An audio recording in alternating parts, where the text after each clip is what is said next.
Hey, what's good, family? How y'all been? This is Ryan Jackson from Ryan Jackson LLC. Hope you guys are having a blessed and wonderful day. Hope you had a blessed and wonderful weekend and blessed and wonderful Monday, which was yesterday. It seemed like I haven't been on here in a while. I saw my last video was 6 days ago, so I think last Wednesday or Tuesday. So it's been almost a week, and I just when I'm not on here like constantly, it feels like it's longer than that. So my apologies. I just been busy out soldiering, out in the field with the FOI, trying to do God's work, trying to bring the message to the 17 million, to the 17 million lost lamb, to Allah. So your brother's doing the work. He's doing the work. So thank y'all for y'all patience. Hope y'all been doing well. Hope y'all families are doing well. The weather's starting to change a little bit, so we got to take care of ourselves. Make sure we're drinking our vitamin C. Um, Sun ain't really been out much because we get into the winter months, late fall, winter. So just y'all take care of yourselves and just be safe out here because the holidays are approaching. And the likelihood that you're not having a good day, that you're just having one of those days, and we all do in this life, because we know in this life, a little rain must fall. Always, always remember this. Tough times don't last, tough people do. Keep your hope, trust, and faith in Allah, God, and He will see you through. I could definitely bear witness to that. So, get into the topic for this video. The family of Malcolm X, brother Malcolm X, they're suing the CIA, the FBI, and the NYPD for $100 million in a wrongful death lawsuit. That's right. It seems like I had brought this up 3 years ago. Yeah, back in 2021, either on here or on my podcast, because I know I've mentioned this before. And attorney Ben Crump is representing the family. And I hope they get every cent of that money that they're seeking. I wish it was more. I wish they're suing them for $1 billion because we know that this devil conspired to kill our brother. We know that this devil pushed the lies that the Nation of Islam and the Honorable Minister Louis Farrakhan were complicit in the death of Malcolm X. That they killed Malcolm X. They kept saying that. They kept saying it, kept saying it. They were pushing it. And they had the public believe that the Nation of Islam has something to do with it. That the death of Brother Malcolm was ordered by the Most Honorable Elijah Muhammad, the messenger, as well as the Honorable Minister Louis Farrakhan. We know that's the furthest thing from the truth. They didn't have anything to do with Brother Malcolm's death. Anything to do with it. That was a lie, and now it's being proven. And now those people who are detractors of the Nation of Islam and the Honorable Minister Louis Farrakhan, they're quiet now. Why are they quiet? They weren't quiet when they were spewing these lies. The media wasn't quiet when they were spewing these lies. No, they were boastful. They was sure. They said it with their chest. The Nation of Islam and Farrakhan had something to do with Brother Malcolm getting murdered. They killed that man because he spoke out against their teacher. And so uh, Elijah Muhammad had him killed. That's ridiculous. That is a bold-faced lie. That ranks up there with the greatest lies ever told. That ranks up there with them. It just was a bold-faced lie. And now it's being proven. I hate that it's taken almost 60 years for it to be proven, but we knew this. Those of us who know the truth, we knew this decades ago. I knew that the Nation of Islam and the Honorable Minister Louis Farrakhan did not have anything to do with Brother Malcolm being assassinated when I was 14 years old. I believe it was the Detroit News. The Detroit News did a they did a whole section It was on Malcolm X's 65th birthday. Well, would have been his 65th birthday. It was May 19th, 1990. They did a whole section. I think it was like 45 pages, maybe 50. They did in-depth interviews with his classmates, his surviving family members. I believe people in the NOI, if I'm not mistaken, and just people who knew him throughout his life. Extensive interviews. And shout out to the Detroit News. They did an extensive job. For it to be, a media source in a major city, they did an excellent job. They did not say from all those pages that I read of that section, not once did they implicate the Nation of Islam as being the murderers of Brother Malcolm. Actually, they implicated the government. They sure did. Because when Brother Malcolm was in Cairo, the CIA poisoned him. Let me repeat that again. When Brother Malcolm was in Cairo, Egypt, I believe it was late 1964, the CIA poisoned him. He had to get his stomach pumped. They tried to kill him in Egypt. They didn't succeed. They killed him in Harlem at the Audubon Ballroom on February 21st, 1965. We're 3 months away on the 60th commemoration of Brother Malcolm's assassination. And uh, um, I hope Sister Shabazz, I think I'm saying her name right. Eliasa, that's it. Eliasa Shabazz, Malcolm X's daughter. I hope she get justice for her family. I really do. Because it's long, long overdue. It is. And this devil has been getting away with his lies for far too long. By the devil, I mean the United States government, the CIA, the Central Intelligence Agency, and the Federal Bureau of Investigations, and the New York Police Department. Trifecta, three devils, that three-headed devil, killed our brother. And I wish they were suing them for $1 billion. I wish they were bankrupting all three of them because they were complicit.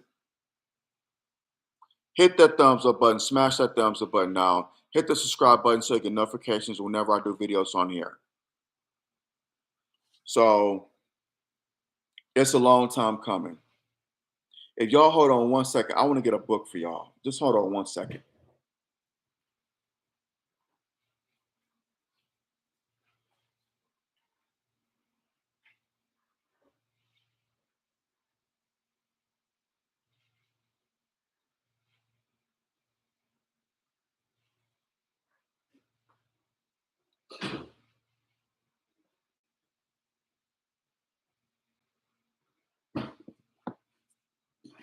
Sorry for the delay there.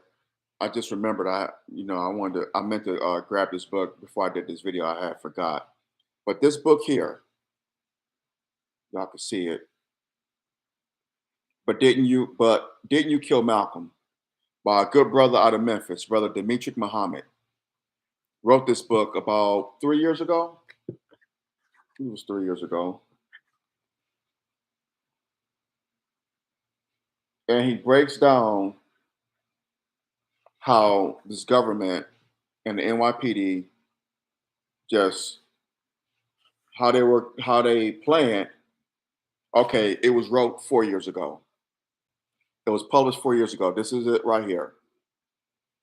But didn't you kill Malcolm?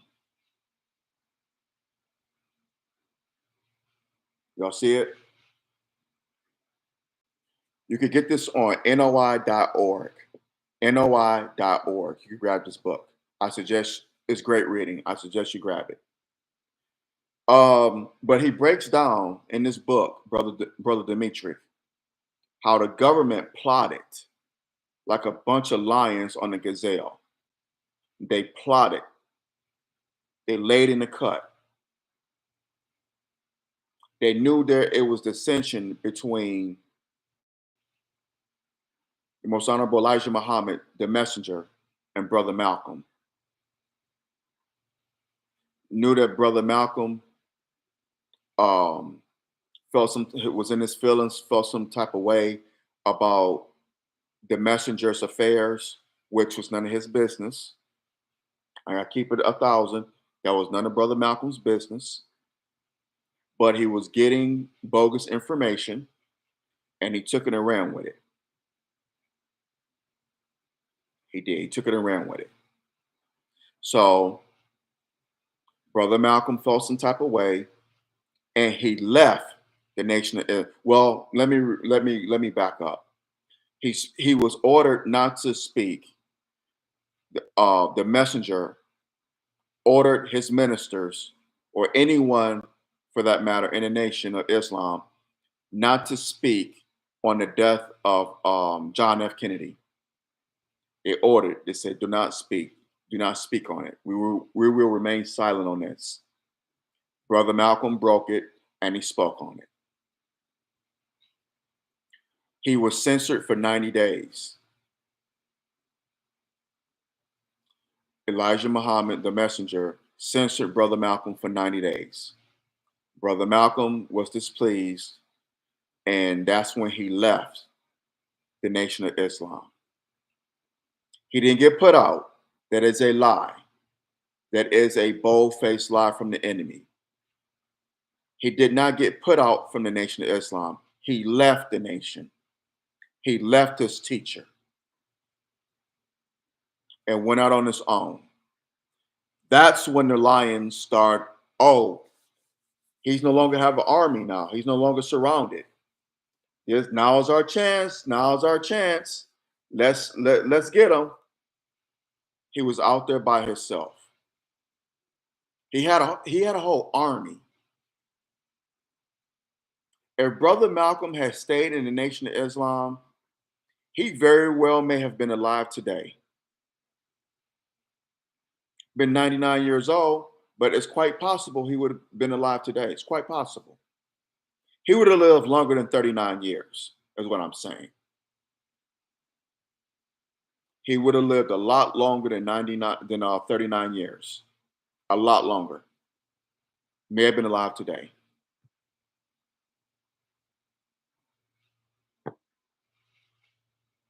Because he had an army, he had a nation. But when he left his nation, he was like the prodigal son out there on his own. The Bible speaks of the prodigal son. He was just out there on his own. That's when the lions, the wolves, seized on him. That's when they started plotting. They were plotting before, but now they had more of an opportunity to seize on their plots because he had no protection. He was just out there by himself. Sure, he started the what's the organization he started? Um I can't think of it. I'm gonna look it up. But it wasn't like the nation. And some people followed Brother Malcolm. They did. They followed him. And again, it wasn't like the Nation of Islam. It was nothing that they wasn't structured. It was nothing like the NOI. It just wasn't. Organization of Afro American Unity, OAAU. Organization of Afro American Unity, OAAU. Again, it wasn't structured. Nothing like the Nation of Islam. He didn't. He may have had a few, uh, armed men around him, but they weren't like a army. They weren't like soldiers, like the fruit of Islam. They were nothing like that. So essentially, they couldn't do nothing against this devil. They weren't prepared to. So, and the government knew this. They seized on it.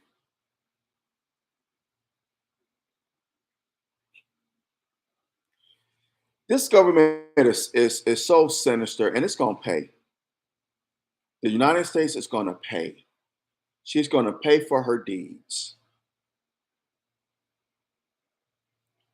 I was reading an article about this, about Eliasa Shabazz suing the government and NYPD. And it said in an article that there was a witness that said that he saw NYPD officers helping one of the shooters or the shooters escape out of the Audubon ballroom after gunning down Brother Malcolm. They were helping them escape. There were FBI informants in the Audubon ballroom who received immunity from the government in the assassination of Brother Malcolm. Did y'all hear what I just said? I didn't say nothing about the Nation of Islam. I said the FBI and the NYPD. Nothing about the nation.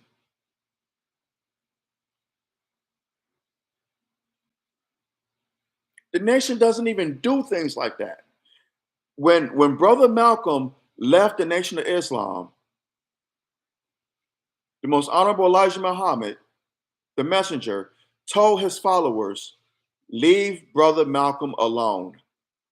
Leave Brother Malcolm alone.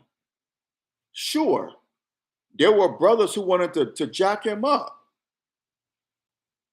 They wanted to F him up for what he was saying about the stuff he was spewing about the messenger. Sure. But they were ordered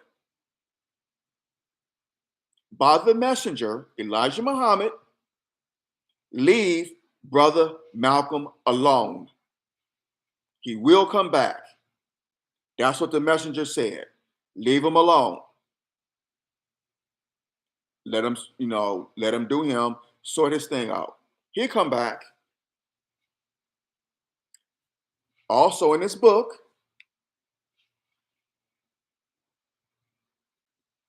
Brother Malcolm tried to come back into the nation. He wrote letters begging, asking for the forgiveness of his teacher, the most honorable Elijah Muhammad, asking for the forgiveness of his teacher. The letters were destroyed. Brother Dr. Wesley Muhammad pointed this out too in a lecture he did. The letters were destroyed. The messenger never got the letters. He never received them. But Brother Malcolm was trying to come back into the nation.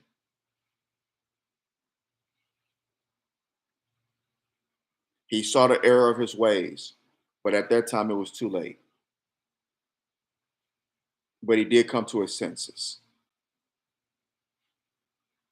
I believe wholeheartedly that the messenger would have welcomed Brother Malcolm back in.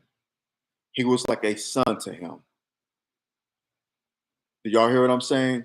Brother Malcolm was like a son to Elijah Muhammad. That was his teacher.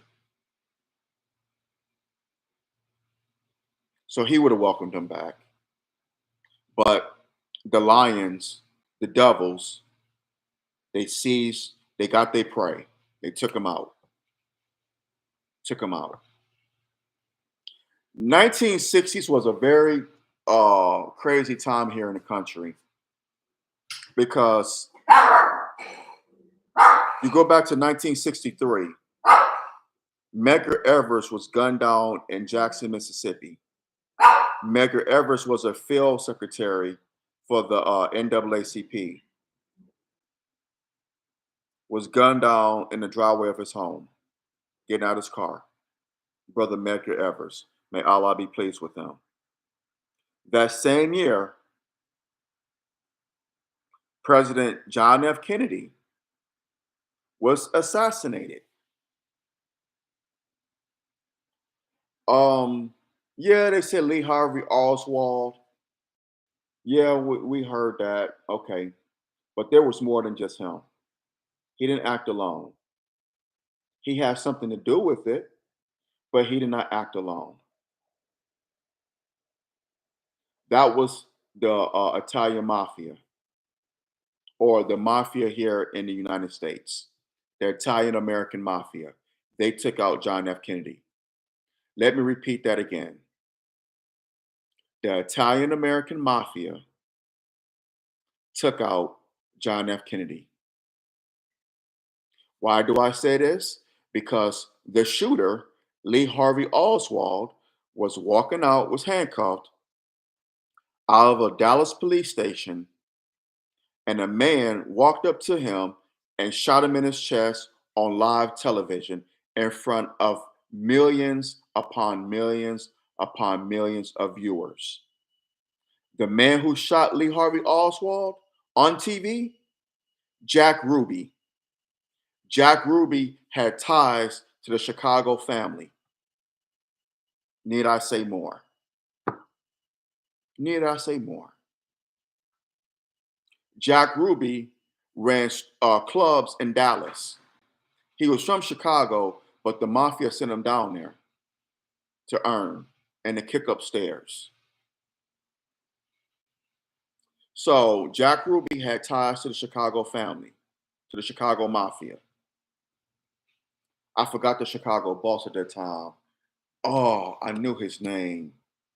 Was it Sam Giancarlo? I know it's Sam something, but I may be saying the last name wrong.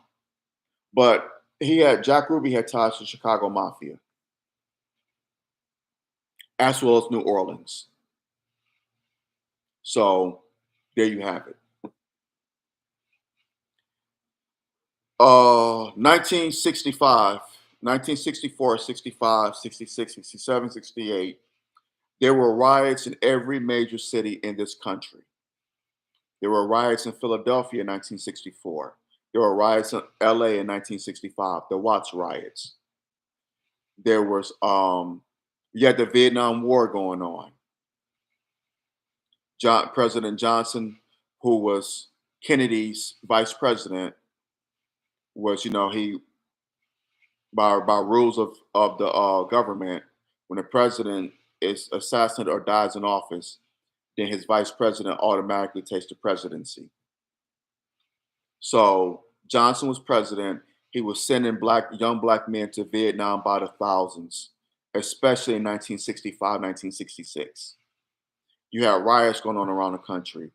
It was civil unrest. In '67, it was riots in Detroit, which is legendary and historic because a lot of people said it changed the dynamics of Detroit.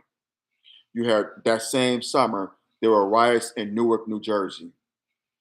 There were riots in Atlanta, in Baltimore, and DC, in '68.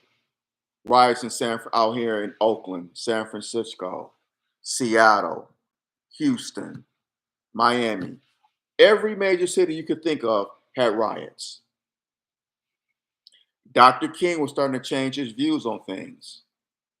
He met with the messenger, Elijah Muhammad, in 1966. There's pictures of it. He started to preach not unity with white people. No, he spoke out against Vietnam. He said black people deserve reparations. He told us to do for self. He told us to do for self. He said something that Elijah Muhammad was telling black people for decades to do for self. That message resonated with Dr. King, and he started saying it. Do for self. Distribute the pain. Boycott Christmas. Don't spend money at white businesses. We coming for our check. We coming for our reparations. That's when they took him out. That's when the Lions, they saw they prey and they took him out. 1968, 3 years after Brother Malcolm. When he was preaching about white, black children holding hands with little white boys and little white girls and singing the Negro spiritual, we shall overcome, and this and that, and let's integrate with our enemy. No, that was okay. Sure, they bombed his house. Sure, he received death threats from those redneck crackers down south, Bull Connor, those types. Sure, but the government they wanted to hear his message. Oh, this Southern Negro preacher he's a pacifist. He wants to turn the other cheek and hold hands with white folks and sing "We Shall Overcome." But when he met with the most honorable Elijah Muhammad in Chicago in 1966, that's where Dr. King and Coretta Scott King, may Allah be pleased with the both of them, they moved to Chicago, I believe on the south side, in the worst housing project up there because King was pushing the Fair Housing Act of 1966. So he moved in the worst housing project in Chicago, him and his wife, to see what the black people in Chicago were experiencing. Dr. King said that the worst racism he was experienced was in Chicago because he led a march up there. And he was cracked upside his head with a brick, if I'm not mistaken, in Skokie, Illinois, which is right outside Chicago. He led a march there. But he changed his thinking. He spoke out against President Johnson, in the Vietnam War. He spoke out against it. And those same Negro preachers that was holding hands with him in the late 50s and early 60s, they turned on him because they were cowards. They did not want to speak out against the Vietnam War. They were cowards. The Roy Wilkins, those types, they were cowards. Yellow belly cowards. They turned on their brother. But then when he gets gunned down, oh, I loved him. Right. Before I go any further, hit that thumbs up button, smash that thumbs up button down, hit the subscribe button so you get notifications of whenever I do videos on here. But I saw that, and then the Black Panthers. You had the Black Panthers that started out here in Oakland in 1966. Huey P. Newton and Bobby Seale started the Black Panthers. They were a local neighborhood watch group in West Oakland because black people were getting attacked by the police. Elderly black people didn't feel safe walking to the store, walking in the neighborhood. So the Black Panthers started as a neighborhood watch group, and it just grew from there. They had chapters around the country. They were strong in numbers. But the devil, those pack of lions, the CIA, the FBI, the Oakland Police Department, the LAPD, Chicago PD, NYPD, those devils joined up with the government to take down the Black Panthers. They assassinated Chairman Fred Hampton in Chicago in late 1969. He was 20 years old. Powerful brother. They took him out, the Chicago PD, but on orders from the federal government. Took our brother Fred Hampton. May Allah be pleased with him. And then they broke up the Black Panthers, sent many of them to jail, killed little Bobby Hutton out here in Oakland. Bunchy Carter down there in LA was gunned down. A lot of them went to prison. A lot of them fled the country. Sister Asada Shakur, she's been in Cuba for decades now. So just dissension. They tried to do it the Nation of Islam, but it didn't work. By the grace of Allah, it did not work. Yes, the nation has suffered through tough times. What strong nation doesn't? That's what builds character, how you deal with tough times. I always say on here when I start my videos, tough times don't last, tough people do. And the Nation of Islam has suffered through tough times, but they're tough too, and they're still here. 94 years and counting. Do you hear me? 94 years and counting. No other Black organization can say that they lasted the test of time. One that's doing the work in the community. None. The Nation of Islam is second to none when it comes to saving our people. They're second to none. They will. You can't even imitate them. You damn sure can't duplicate them. Yeah, I know the 5% nation.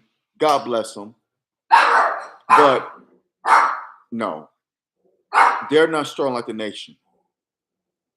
I know they're offshoot of the Nation of Islam, but no. The Black Hebrew Israelites, God bless them. I have much respect for them. The Moore Science Temple, much respect for them. Again, I said the 5% nation, have much respect for them. But none of them could even light a candle next to the Nation of Islam.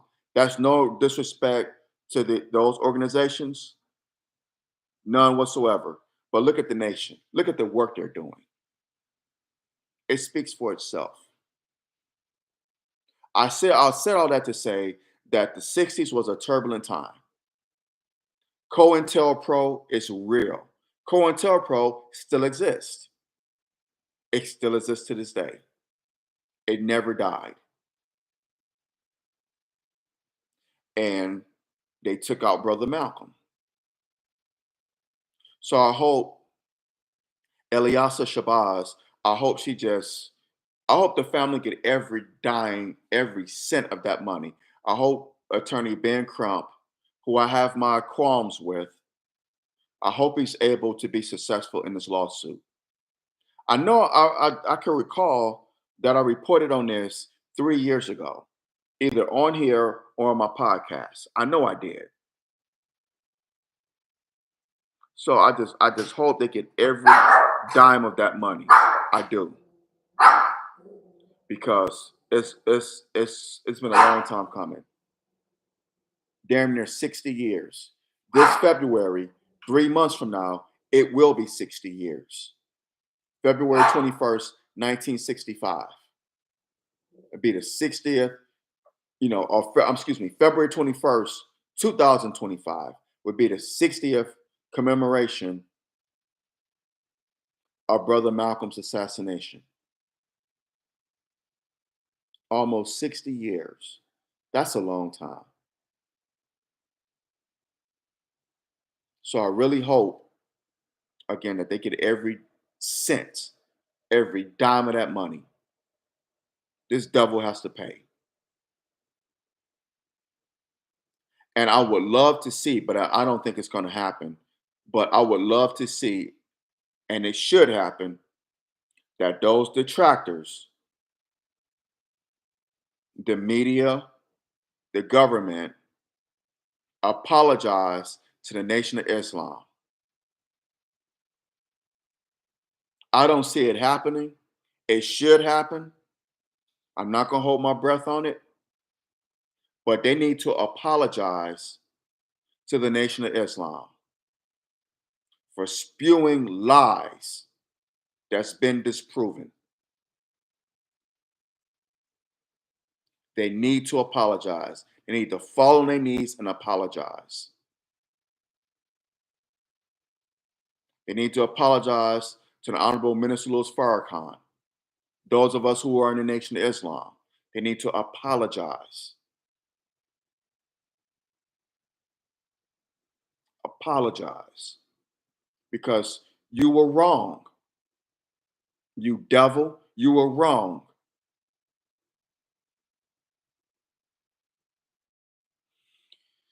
So justice has been denied long enough, and the family of Brother Malcolm deserves justice. Damn near 60 years. I just hate that Sister Betty Shabazz, may Allah be pleased with her, is not alive to see this. Sister Betty, or Sister Dr. Betty, excuse me, passed away in 1997, unfortunately. She's been gone for 27 years. I wish Brother Malcolm's grandson would be able to see justice for his grandfather's death. He passed away, I believe, in 2013.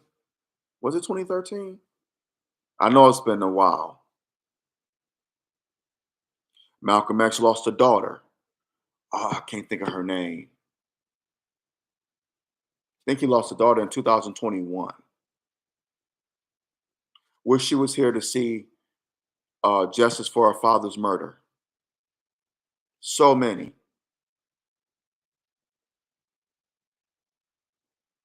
But it's been long overdue, and the devil is going to pay financially and spiritually. The devil will pay. The devil will pay. You cannot do wrong and get by. What Brother Malcolm said, the chickens will come home to roost. Well, yup, the chickens will come home to roost. The violence that you perpetrated throughout the world, even here in this country, even here in this country, it's gonna come. It's you're gonna pay America. Watch the weather. Watch the weather. Let's watch the weather. On that note, I'm gonna hop off of here. I hope y'all got the gist of what I was saying. Hope I was able to be clear in my thoughts on here on this. Hit the thumbs up button, smash that thumbs up button down, hit that subscribe button. Don't cost you a thing to subscribe. Don't cost you a thing to hit that thumbs up button. Don't cost you a thing to share this video. Share it as much as possible. Drop your comments below and let me know what y'all think. I would love, love, love to hear what you think. So share this video, share it as much as possible. Hit that subscribe button, hit that thumbs up button. It won't cost you a thing. Please help your brother. I will greatly appreciate it. Also, I know there are going to be some who disagree with me, and the likelihood that we disagree. Let's agree to disagree without being disagreeable. And in our disagreements, let's use logic and respect and facts, not emotion and disrespect. That'll get you nowhere. Drop your comments. Let me know what you think. Brothers as well as sisters, y'all be safe out here. Y'all be safe out here. Beware and be aware. Satan comes to kill, steal, and destroy now more than ever before. So be safe. Beware and be aware. Whether you're going to work, coming home from work, dropping your children off at school, picking them up, running errands, whatever the case may be, y'all be safe. Please support my YouTube channel here and my future projects. I got something coming down the pipeline, so please support your brother. It'd be greatly appreciated. Won't cost you a thing. On that note, y'all have a blessed and wonderful day. I love y'all, and I'll talk to you soon. I'm out. Assalamu alaikum.